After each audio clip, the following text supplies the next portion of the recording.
Scramble, and welcome to the Moviescramble podcast. Today I am joined by the lady who's just out of her sick bed from emergency ward 10. She has been hacking, coughing, sleeping, probably farting, and generally having a really, really shit time of it over the last couple of weeks due to a real heavy bout of illness, which thankfully she didn't share with us in any way, even coming on and saying, I'm not well, or anything like that. We managed to avoid all of that. But as you can hear from the laughter in the background, she is back. Mary, how the hell are you doing? My cackle is back. I'm back. I'm actually genuinely so happy to be upright, to be dressed, to be showered, and to not feel like had a brain aneurysm. It's really lovely to be back. Nice. Today we are going to be talking about the 2024 film Anora. I got a kid who wants someone who speaks Russian. My Russian is terrible. I can't even roll my R's. No. Я просто хотел тебе предложить. Ты хочешь быть эксклюзивно со мной? 15 cash up front. Deal.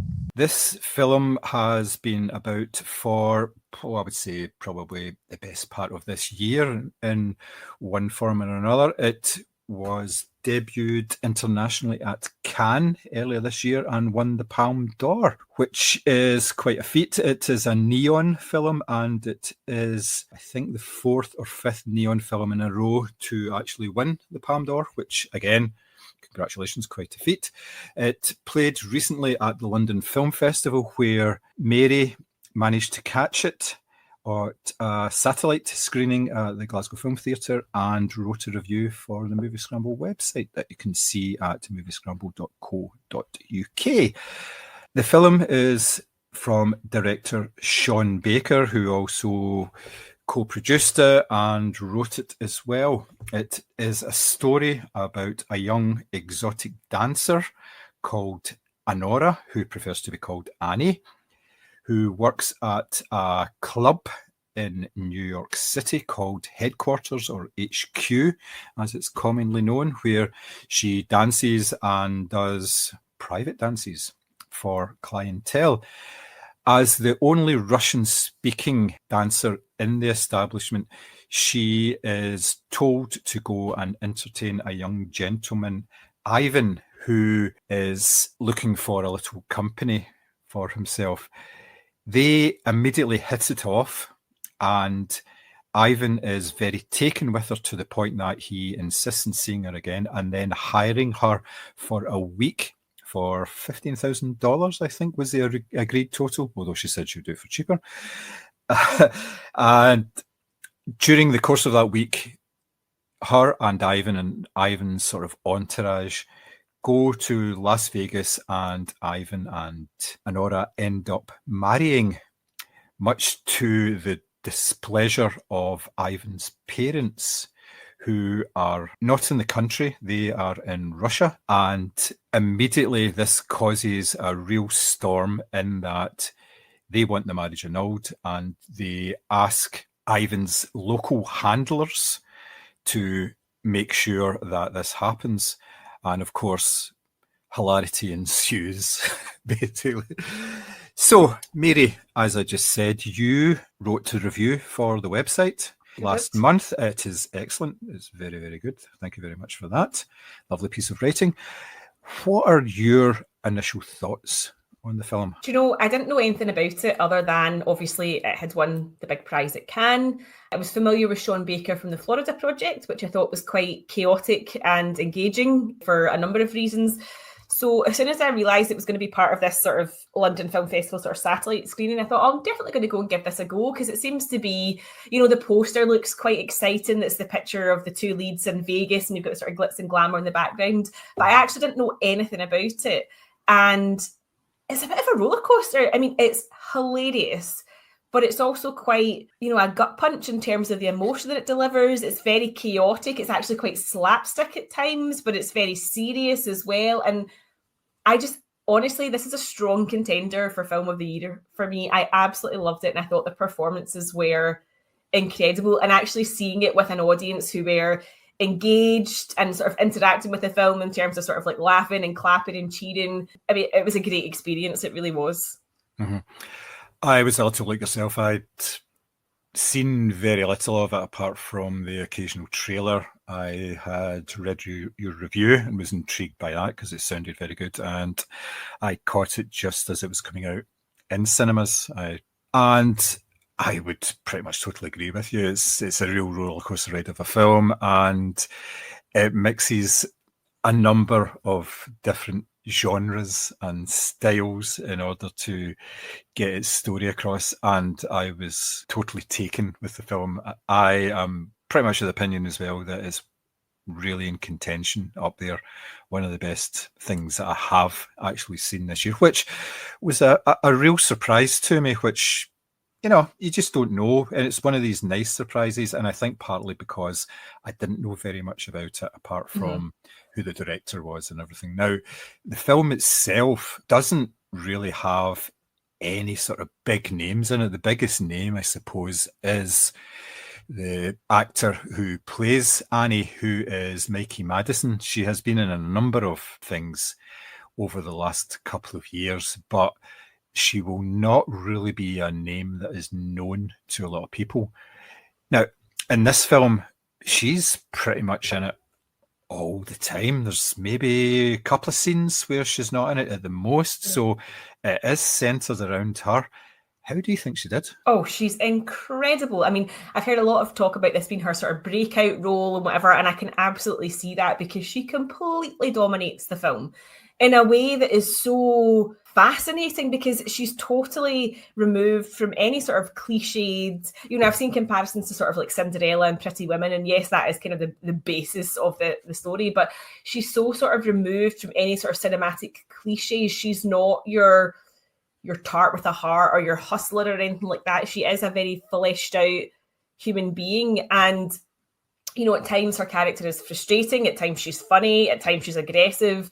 I just think that I don't know how to explain it, but you feel sort of consumed by her. Like whenever she's on screen, you are very much looking at her and you want to see what she's going to do next. And it's, again, sort of mirror the roller coaster of the film. Her performance has lots of kind of highs and lows in terms of the gamut of emotions that she's running through. But I just think she's so compelling, and not just for the, you know, the obviously very sort of unique dance sequences that she's involved in, but I just feel like you're completely drawn to her as a character. And yeah, what a phenomenal performance. She's, you know, obviously quite a young actor. This presumably is one of the heavier roles that she has taken on, and my God, does she deliver. Like, it's one of the best lead performances, male or female, that I have seen this year. She's incredible. Yeah, the film is quite clever in the way that it develops her as a character in terms of what the audience actually sees, because initially you see her at work as a dancer, and there's a certain type of persona about her. There's a lot of front to it. It's like, oh, you've not got cash, come on, we'll take you to an ATM, and she's like leading people out by the elbow. She's very ballsy. Yeah, definitely. Yeah, even in the sort of the backstage area where our boss comes in and saying, you know, you can speak Russian, can you speak to him? She says, I'm eating my food. You know, it's all very, you know, she's very much in charge of what she's doing, and she seems to be quite empowered. And that kind of, you get a wee look after that is maybe not the case when she's back home, like first thing in the morning, and she's just like a normal person. She's knackered after been working all day, and she's, you know, there's nothing glamorous about the way that she looks when she's at home, which is totally right. I mean, I know this is hard to believe, but even I do not look all that glamorous when I'm sitting at home. So.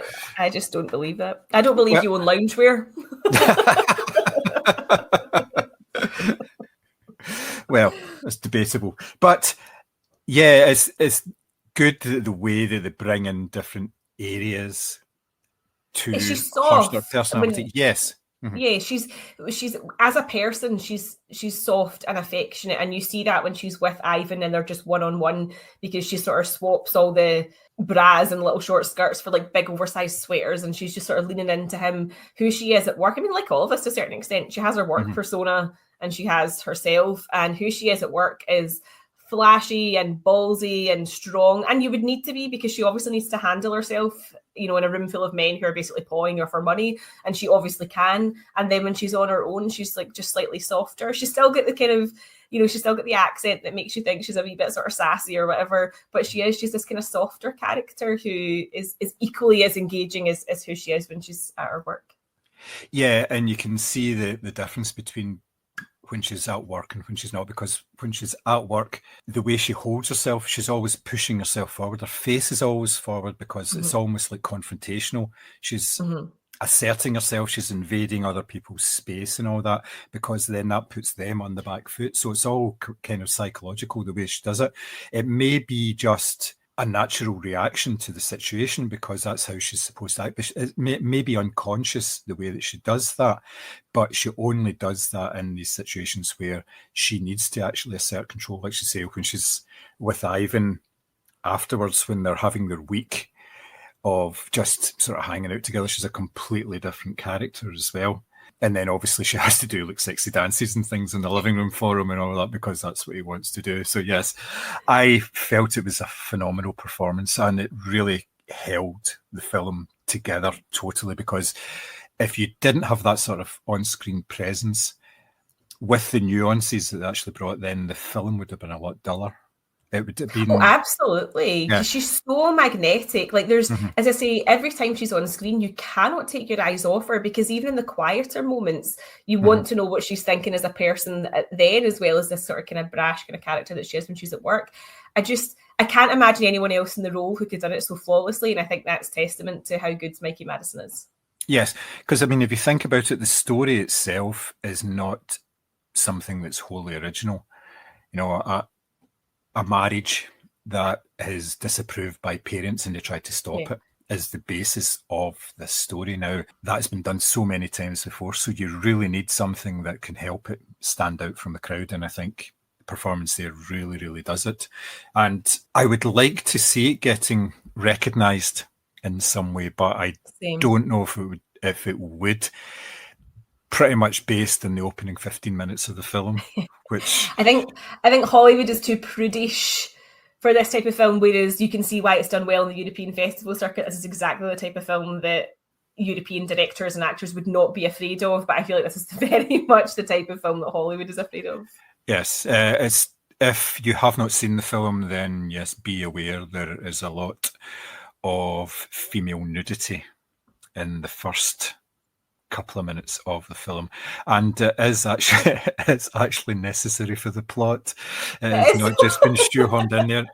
When you have scenes within an exotic dance venue, then you do expect that that's what you're actually going to see. So yeah, it's no surprise, and it's not done in a way that actually is titillating. I would say it's more done in a way that it's a transaction more than anything else. Absolutely. I think because the way Mikey Madison sort of embodies her character is of this confidence, like it just seems so natural. So again, it's not like it's like somebody walking from their bedroom to a shower like naked. It's just like you're going into the shower and that's why you're naked. So it's a very, for her, that's her job. So it's a very obvious reason as to why she would be naked. And I think her confidence about it means that you're not sort of looking at it going, because the thing is, the character of Ivan is sort of deeply unsexy, and so there's nothing about it that makes you think, oh, that's a bit much, or that's a bit, you know, too strong or whatever, because the way his performance sort of counteracts hers, there's nothing about this that makes you go, wow, that's erotic. Yeah. Speaking of Ivan, he was played by Mark Edelstein, or Edelstein, as it's unanglicised. Yeah. He is the young boy. I was actually surprised at this because in the film he says he's 21. Now he doesn't. It's about 5. Yeah, I was half expecting at some point during the sort of latter part of the film, when they were trying to get it annulled, with someone saying, you do realise he's only 17 years old or something like that. Me too. I was totally expecting that. Yeah. Obviously that didn't happen because he is actually a 21-year-old. That would raise all sorts of other issues in terms of like statutory rape allegations and things like that as well, which I don't think the film really wanted to go towards. So anyway, we've talked about the main character here. Now, a film is nothing without the supporting characters around it. And we have actually mentioned the character of Ivan, but there is also a number of other characters in it. When the things start to kick off, the Russian oligarch takes some control over it in that he gets his US-based minders to actually try and take control of the situation, which is something they should have been doing all along, to be perfectly honest. So there is the character of Toros, played by Karen Caligulayan, who has actually been in all of Sean Baker's films to date. He's one of these Lucky Charm actors for Sean Baker. And apparently this film stemmed out of a conversation between them 15 years ago, where they said, we should be looking at something to do with the American-Russian community and the American-Armenian community. Now, Karen plays an Armenian handler who is supposed to really look after the Russian oligarchs' interests in the States, and his interests in the States at the moment is his son Ivan, who is there in principle to study and get qualifications so that he can come into the family business. Ivan obviously has other ideas in that he's living in this lovely big house that's owned by his parents, and he's doing basically whatever the hell he wants every day. Sometimes twice at night. There's a lot of playing the PlayStation, going on random trips, and finding yourself at the bottom of a beer bottle or a vodka bottle or whatever it is. There's definitely not much studying going on. So obviously the main supporting cast comes from Toros and his two, we'll say goons for want of a better word. These are the guys that basically are supposed to carry out the orders as well. What did you think of them? I'm so glad we're talking about them, because I absolutely loved them. Like the scene where Toros is obviously participating in this like Orthodox like baptism or whatever, and he has to go because he's realised that Ivan's fucked off. It's so funny. And then you have this like, not a sort of tonal whiplash, but this whole scene where you get Toros, Garnick played by Vash Tovmaisen, and Igor played by Yura Borisov, try to basically get Annie to stay in the house. And it's this big slapstick, sort of ridiculous Benny Hill chasing around the couch sort of situation. It's so funny. But again, these characters are not just secondary in the sense that they're totally fleshed out. So Garnick obviously is spewing everywhere at various points because he's not feeling well. Igor seems like kind of shy and a bit more reticent to actually like physically assault somebody. And then the relationship that develops between him and Annie is actually quite beautiful to watch, because he seems like actually, for all that his job is basically like man for hire, he actually seems like quite a sensitive wee soul. But I love the dynamic between the three of them. Toros is clearly at the end of his tether in terms of he cannot be arse dealing with Ivan anymore, and he doesn't understand why Garnick and Igor aren't doing the job that he wants them to do. But I love the dynamic between them, and I really love that whole scene where they first burst into the house and they try and sort of capture the two of them. It was genuinely hilarious. Like if it had gone on any longer, I actually would end up with a stitch. I was laughing so much. But I just, for kind of essentially, as you say, kind of goon characters, I thought they were very well written and very well fleshed out. Like we knew who they were, we understood their family dynamics, their personal responsibilities, and sort of why they'd ended up in this job. So I thought they were really well written. Yeah, I liked the way they were introduced, and almost immediately you knew what the sort of pecking order of them was. Exactly, yeah. And you had to wonder why that pecking order was actually in place, because Igor was obviously a really intelligent guy. You knew he was, but he was very aware of who he was working for and how it could all go really sideways really quickly. So, because I thought they might have employed violence in order to try and subdue, especially Annie.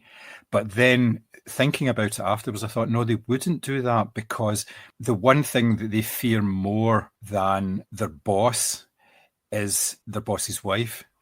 And if they do something wrong, if they sort of try to stop Ivan from like running away or hold him down or even assault him in order to stop him, then that would be, it wouldn't matter that they were carrying out the job. It's the fact that, you laid hands on my son, he's an important man kind of idea. So they didn't really know what to do. Even Torres didn't know what to do. He just wanted an easy life.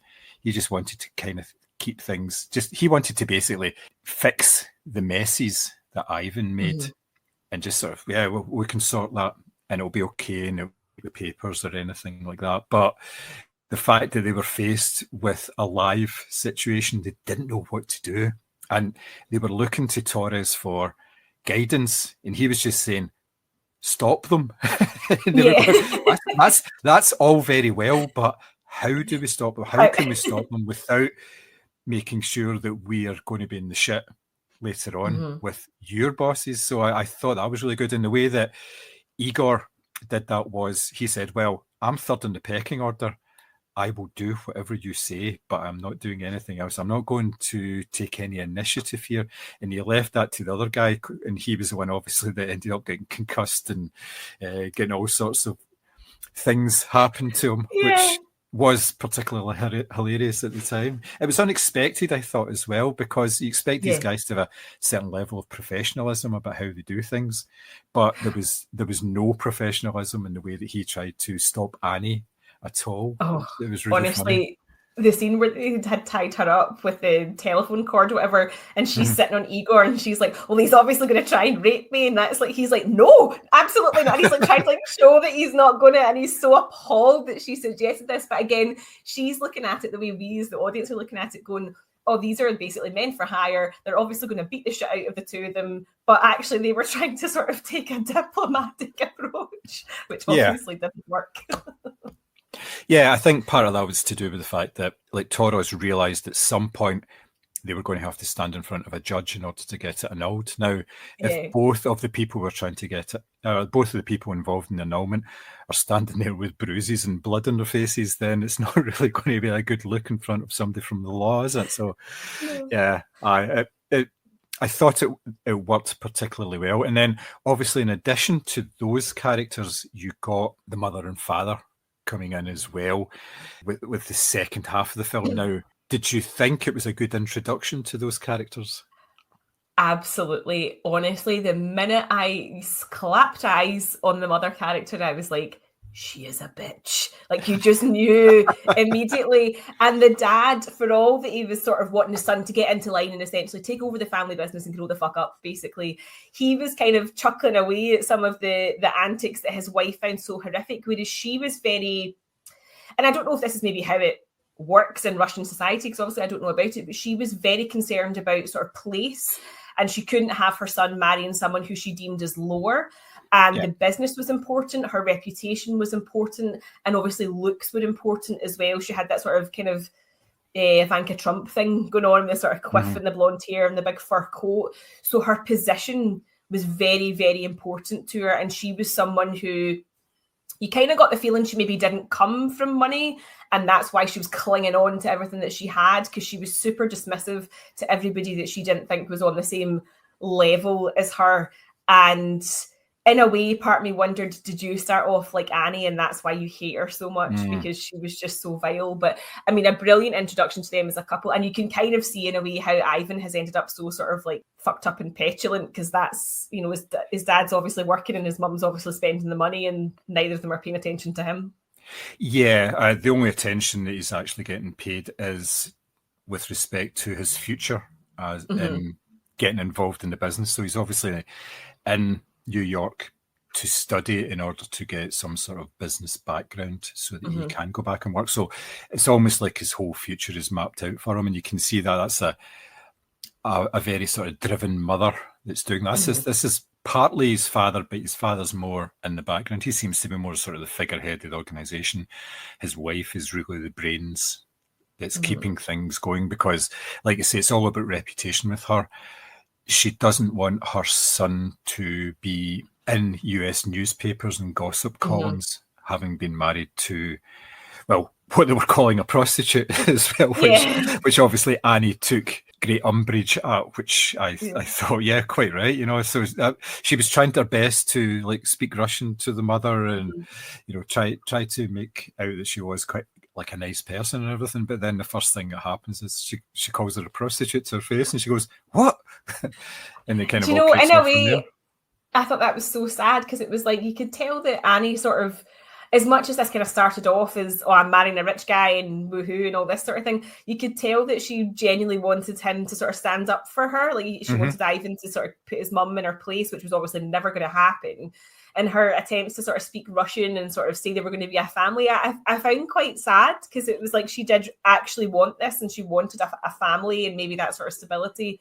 But as you say, she was essentially insulted to her face within seconds of meeting this woman. Yeah, you've got to wonder though why she had that impression of Ivan that he would actually stand up to her, because for so much of the film previous to that, he basically acted like maybe like a 12, 13-year-old boy who had... Even the way he has sex is like somebody who's just discovered a vagina for the first time. It's like going at it at a rapid pace, and all he wanted to do was play PlayStation and just sort of hang out with his friends.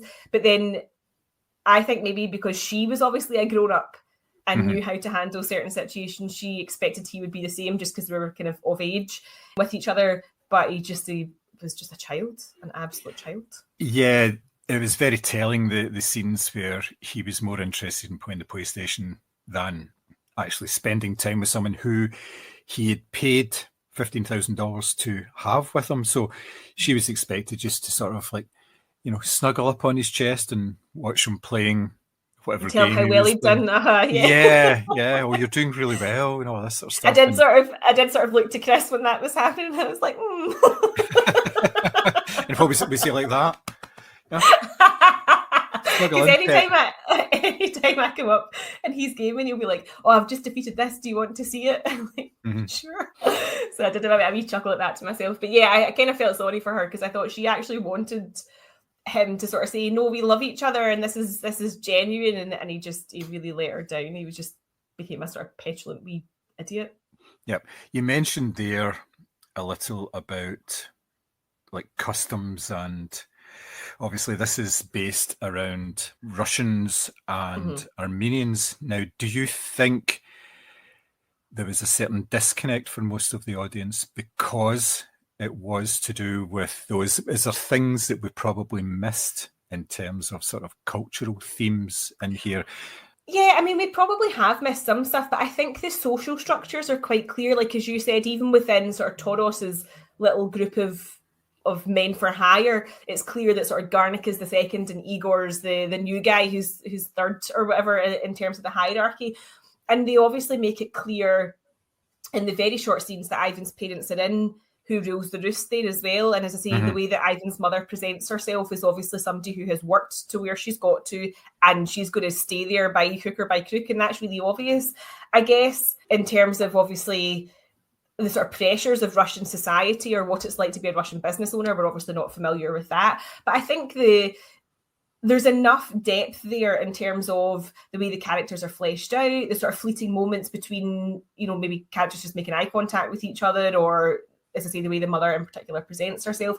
I think it is clear what their positions are in terms of what they're trying to defend and what they definitely don't want for their son. I think Annie, although she is a Russian speaker, is kind of in our position as in the audience, in that she doesn't maybe get the customs and expectations of Ivan and his family, because although I think she said it was her grandmother that taught her Russian, presumably she's not subject to the same sort of customs and expectations. So there could absolutely be a loss in translation there. But I think that the way they establish the different characters in terms of dress and how they speak to each other does make some of the sort of cultural expectations and structures quite clear. Yeah, I think there was stuff that I didn't get, but that's normal. There's if you watch enough films from different countries and from different perspectives, then there are things that you're not going to get, but you can still enjoy a film despite that. It was quite clear about the whole structure of the sort of Armenian Americans, because obviously Toros is, he must be some sort of head of the sort of the community there, because he was the godfather to Ivan as well back in the day. But the first time we see him, he's actually the godfather again to another child. And the fact that he's able to come away from that ceremony in order to deal with the problems without anybody, especially his wife, saying to him, no, you stay here, you do this, kind of shows the sort of relationship there that in sort of an Armenian American, then it is the sort of the male dominance of that. But yet when he comes away from that situation, he is completely subservient to his Russian overlords because he's doing their bidding. So he's like a secondary character there as well. And you're going, well, it's different countries, different perspectives, that how they actually interact with each other as well. And I thought, it was an interesting little point, and one that you can pick up no matter where you're actually from without, worrying about cultures or even missing things. And the fact is, if you want to find out about the things that you did miss, then there's usually a lot of information, background information, interviews and all this sort of stuff that you can look to in order to understand it a wee bit better. And then you can watch it again and say, right, I get this, I get why they're doing that sort of thing. So I thought that worked well. But again, if I miss stuff, I miss stuff. It's neither. I think it is kind of clear.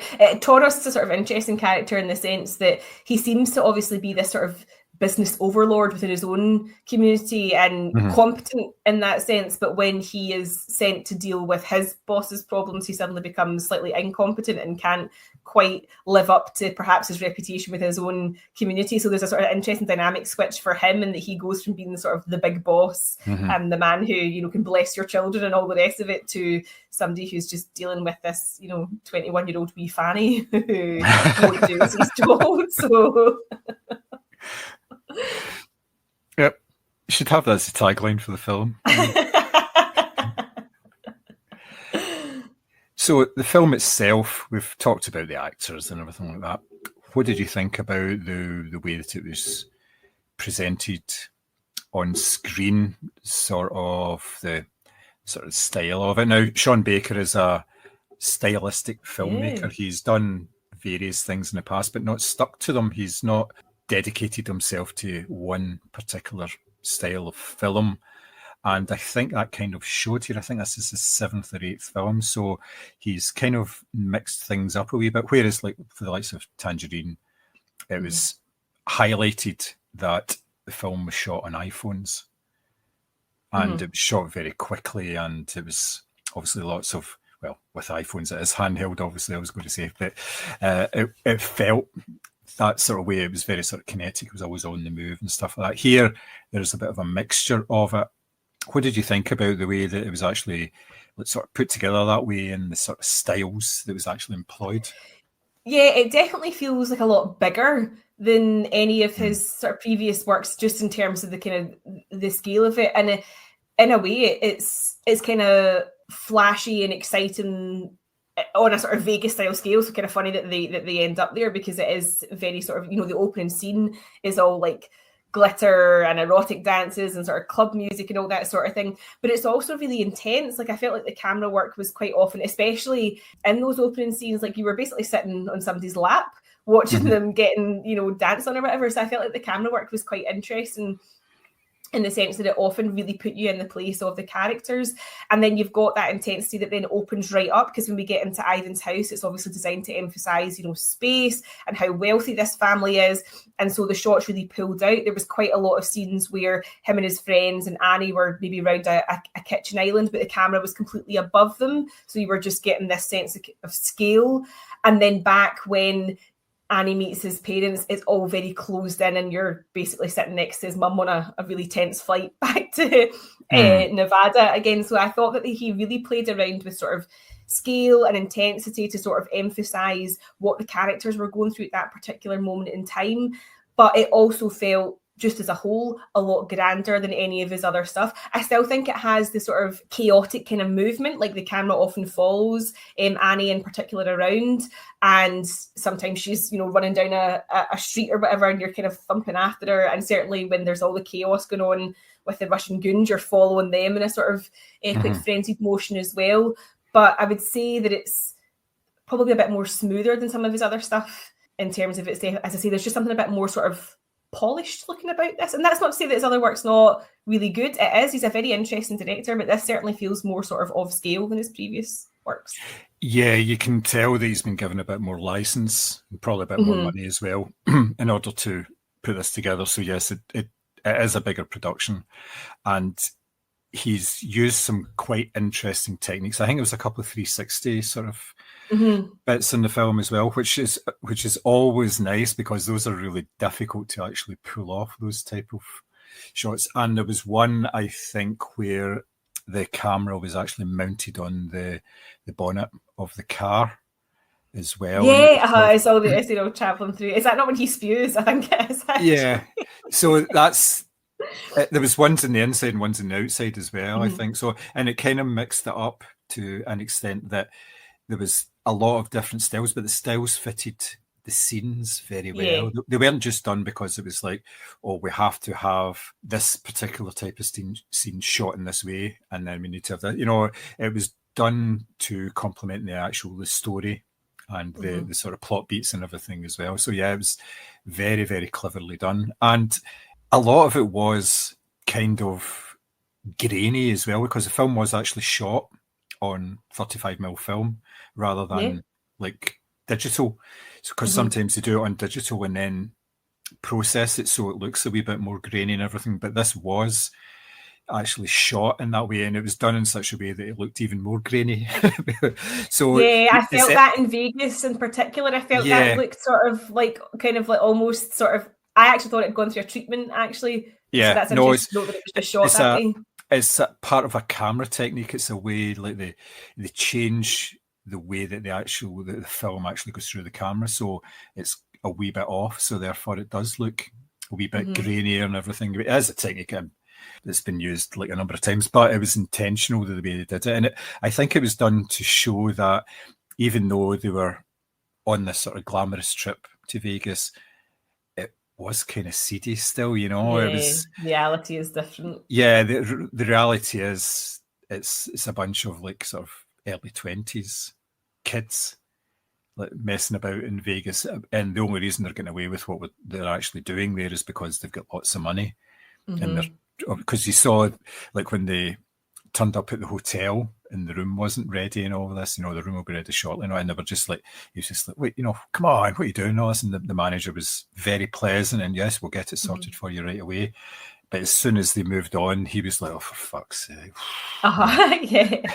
You know? It did actually really make me feel for any sort of like service or hospitality workers who do have to deal with like millionaires' children who obviously can come and spend and do whatever the fuck they want, and therefore think that they can speak to people however they want, and these poor people are running around trying to make, and ultimately the room that, you know, Ivan like rents or whatever ends up sort of like trashed, and there's stuff everywhere, and it all feels just so disrespectful as well.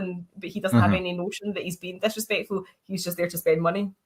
Yeah, I like the way that the filming as well emphasized some of the comedy elements. There's a bit where they when they're actually they're on the boardwalk and they're going between two places, and rather than going the car, they say, oh, it's just up the road, we'll just run. So therefore they have to run up the boardwalk. And I thought that was good because in like a more serious film, it would just cut to them actually arriving as well. So, but that's just that sort of emphasizes the whole sort of the comedic side of it, if you like. So I was particularly impressed by that.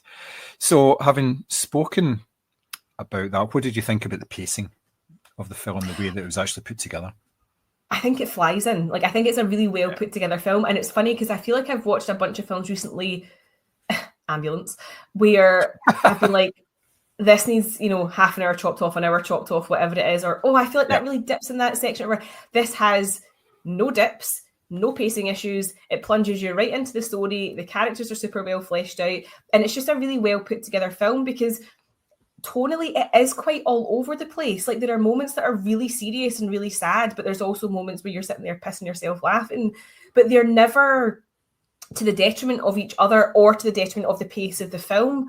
Like, it works really well because I mean, I suppose that's the whole thing, isn't it? Life is like that. There are moments of extreme highs and extreme lows. This just happens to condense it into like a 2-hour runtime or whatever it is. But I think it's really perfectly paced. Part of that is also helped along by the performances, which of course are excellent. So the more you want to see these characters, you know, you want this film to keep going and going because it's so interesting. But yeah, no, I think it's really well paced, and because there's, I don't want to say there's something different every 10 minutes because that's not fair, but there is sort of like quite wild tonal changes or even just changes in the camera setup that keep you really, really interested until the very end. Yeah, I would agree with that. There's nothing extra added in there just for the sake of it. There was an establishing scene quite early on in the club where Annie and another dancer called Diamond, you know, and it's established between the two of them that they really don't like each other. They're kind of competing for the same clients and everything. Now, when I saw that, I thought, well, is there going to be something else to do with that, or is that just establishing the fact that it's, you know, it's this bit of a cutthroat business they're in? But no, they call back to that later on. That becomes very important to a later scene, and I thought that was very cleverly done because they didn't overplay it or anything. It was less than 2 minutes, and it was just like a back and forth, and you know, a few choice, juicy words were used in order to get the points across. But that's clever. That's really well done because it makes use of the sort of the additional characters, and it also means that there's no sort of unforeseen elements to it in terms of what, you know, a character's motivation for doing something. You know exactly why Diamond is the person she is and what she actually does in the sort of latter half of the film. So yeah, I thought that worked very, very well. I was very impressed by it. And I would completely agree with you in that there wasn't an extra scene in there that wasn't necessary. Just it worked really well. And I think it did help the fact that there was tonal shifts because it's almost as if you're resetting every 10 or 15 minutes as well. So you weren't getting bogged down by like extended scenes. It's definitely a film that allows you to breathe. Like there's a lot of films where like for example, the drama elements or the emotional elements are so intense that you're like, Jesus, I need a breath here. Like, can somebody crack a joke?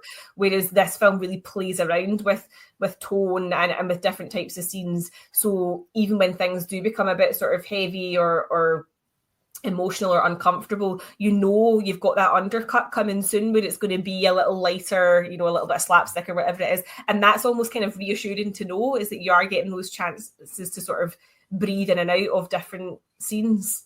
Yeah.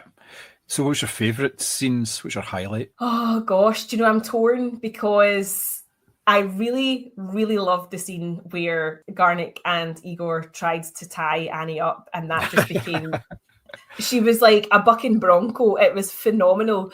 That was really funny. But on the flip side of this, and I'm not going to spoil it for anyone that's not seen it, the last scene punched me right in the heart. So yes, it's very, very well done. I just think, and it's interesting that those two scenes in particular, because they couldn't be any more different in terms of the tone, but I think that's testament to the type of film that it is. But do you know, there's so many to pick from, but I just think even, the slapstick counteracted with the real trauma at the heart of this, I just think is so well done. Yeah, for me, it was the scene in the restaurant on the boardwalk when they go in and they're basically searching for Ivan, who has absconded, he's disappeared. That's not a spoiler or anything. That's fairly well established early on in the film. And they start asking people questions, but it's because it's a full restaurant of people. There's all sorts of things going on in it, and it's completely chaotic, but it kind of mirrors the sort of chaos that's going on with the sort of the handlers and everything as well, and it plays out really well. Apparently that was done sort of off the cuff, that scene. It wasn't entirely planned. There was a private party in the restaurant, and they sort of gate crashed the private party with sort of handheld cameras, and they had obviously some of the actors, but some of them were like genuine patrons of the restaurant and everything as well. And I think it works really, really well. It's one of the sort of real sort of standouts because it feels sort of chaotic and it feels real because of that, because there's not a lot of structure to the way that things play out, and it doesn't, there's no great action scene, or there's no great revelations in it or anything, but just the way that it's just all over the place, because there's people going, what the fuck is actually going on here? And he takes the microphone and everything and start, do you know this person and all this? At one point I thought, he's going to start karaoke here, That's what I thought. It's so funny that you say that, because I did wonder, because how much of this is maybe improvised, because also what I will say is this film feels so real, because see, anytime they do go into a restaurant or HQ or whatever, they're full.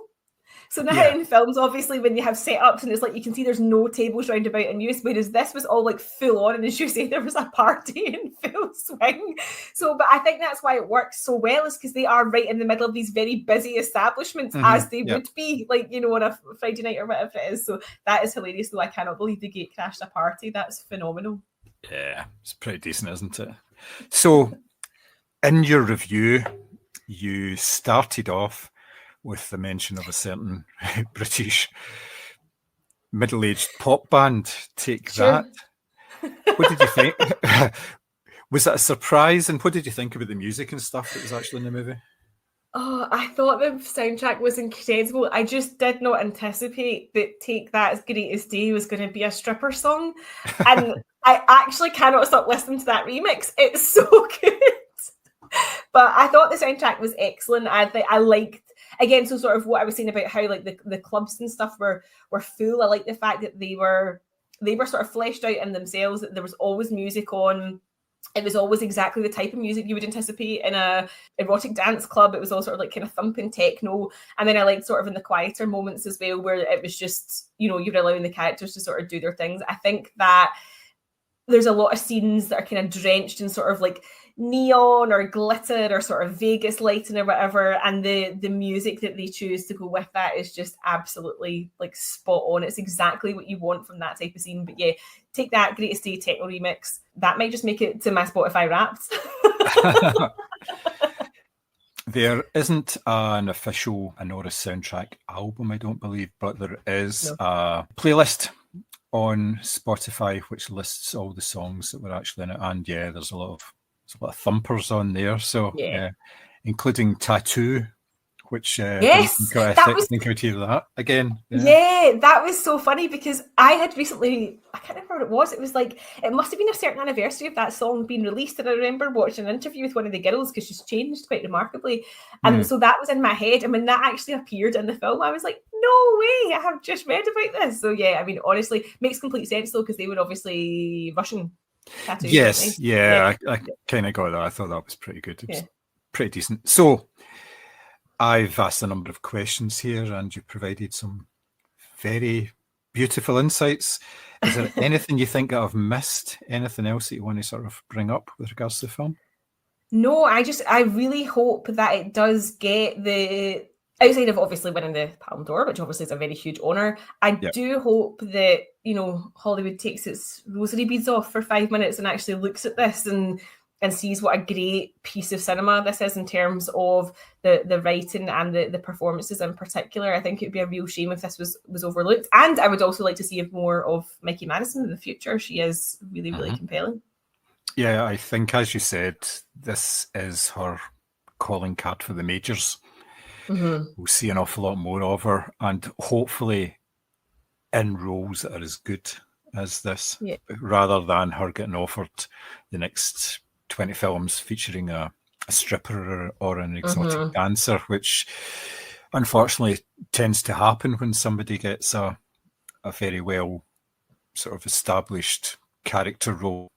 The same way, if you play a villain in a film, then the next so many offers you get are villainous. So it's but yeah, I thought the film, I can't really think of anything more to sort of add to it, because it was a very, very good film, and like you, I hope it does get the recognition, or the more recognition going on as well. So, but we shall see in the fullness of time. We shall see. Absolutely. So this seems like a redundant question, but would you recommend it? Yes, absolutely. And as you said, it still is in cinemas, so make a chance to, or take the chance rather, to catch it while you can. I have no doubt this will end up on a streaming service at some point, but it really is one of those films that is even more enjoyable when you're sitting with an audience and you're all laughing along together. Yep, totally agree with that. If you get the chance to see it in the big screen, please do, because it's always nice to hear a thumping soundtrack in a massive big room. Totally worth it for the That remix alone. Yeah. But that aside, yes, it's an excellent movie that you should see. If you don't see it in the cinema, it will come out relatively quickly, I would imagine, so that its profile is maintained with sort of awards push coming up. So yeah, give it a chance. You may think that it's not for you, but I think you'll be surprised, both of you. So yeah, it's a recommendation from me as well. So yeah, that's it. So that's us for today. We will be back probably this time next week doing another one. We've got plans for various movie reviews coming up. We are looking to do another Hitchcock double bill, which we have prepped and ready to go whenever we manage to get our shit together for that one. And various other ones coming up as well. I suspect that in the coming weeks we will be talking about the likes of Gladiator 2 as well, and Wicked and various ones like that. I'm going to see Gladiator 2 tomorrow, which is quite exciting. A wee press screener of that, so it's all good. But if you would like to get in touch with us, we are available at the usual places on social media. Just search for Moviescramble. Please give our website a wee look. We've spent a little bit of time updating it and bringing it into the 21st century, so actually it looks better than something from MySpace or an AOL site from the 90s. Yeah, something like that. So, yeah, please give it a wee look and let us know what you think about it. If you have any suggestions for the podcast, again, get in touch with us. You can get us at podcast@moviescramble.co.uk or get us individually on various socials as well. By now, you should know where we are. I am at John Scramble on what was formerly known as Twitter, and Mary is at Miss May Peas, is it? It must be me peas. Yeah, it's a childhood nickname, so I'm not being weird. Yeah, weird in so many other ways that you don't need to do it with that, so that's fine. Exactly. Yeah, so that's good. So thank you very much for lending us your ears for a little while, and we shall see you soon. Cheerio. Bye.